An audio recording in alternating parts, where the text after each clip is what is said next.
about identifying large global societal challenges.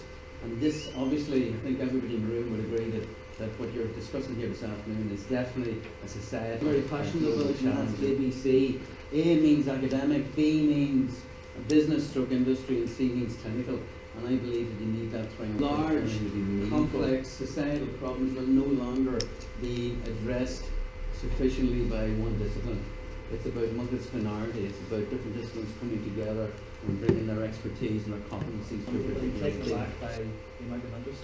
So with respect to background and context, we all know antibiotics are great. Since their discovery, there's been phenomenal increases in modern medicine.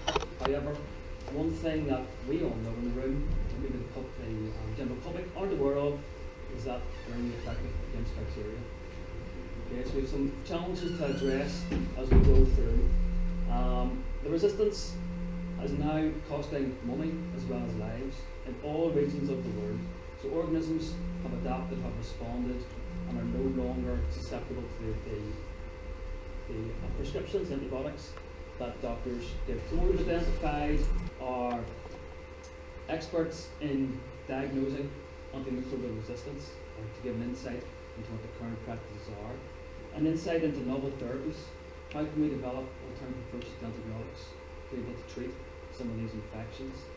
How can we look at the environment, and how can we prevent the spread of antimicrobial resistant organisms within the environment?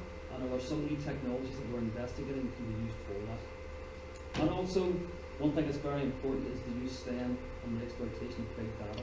A lot of information is kept recorded, but maybe not used as well as it could be.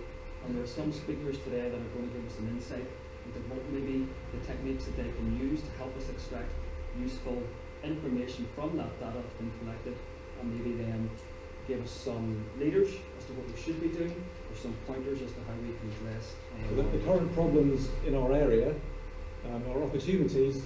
It's a long list. I'll skip over some of them, but one of them is over-treatment. You'll hear more about empirical treatment, and that means that viral infections are treated with antibiotics, driving resistance.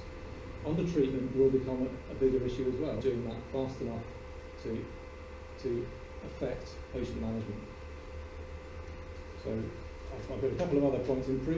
Improving use of existing technology would help greatly. Even using the existing laboratory services, we really struggle to turn tests around. Even using very rapid methods, it can very easily still take days to go from receiving a specimen to reporting a result back to the clinician. So there's a lot of scope for improving. I'm David Farn. For those who don't know me, I'm one of the microbiology consultants based in the Northern Trust. The reason why we need to improve our diagnostics is that poor diagnostics cost, and they don't just cost money, they cost patient suffering, they cost public health.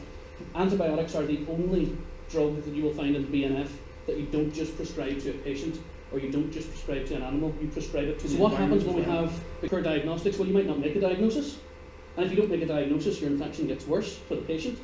That patient will pass it on to the greater public, so you have continued transmission, and you will have an increased burden of disease. If you have lack of diagnosis, you have people firing blind. As Derek pointed out earlier, you'll have misuse or overuse of antibiotics. They'll be looking at antibiotics to treat viral infections or to treat other syndromes that aren't actually driven by bacteria. That wastes our resources, and then you have a breakdown in the disease control and a spread of resistance. Thinking of unmet needs, what do we need? We would love antibiotic sensitivity testing to be cheaper, faster, and more accurate. My name's Jim McLaughlin. I'm from the University of Ulster. I'm director actually of the Nanotechnology and Integrated Bioengineering Centre, as well as an engineering research centre. Some of the engineering solutions, and I'll probably give you an example of how we've done that in the past.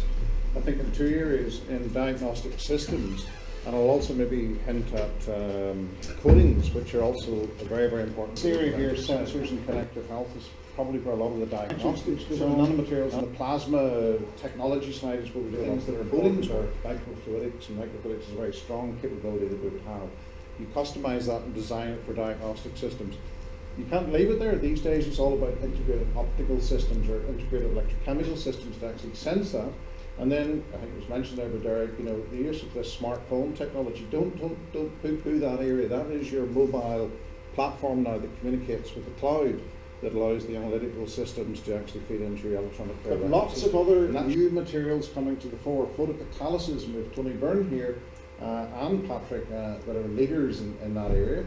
And photocatalysis using these titanium dioxide materials as platforms, again, are very, very important for killing a wide range of bugs, etc. before you have a... It's all about thresholds against standards, okay?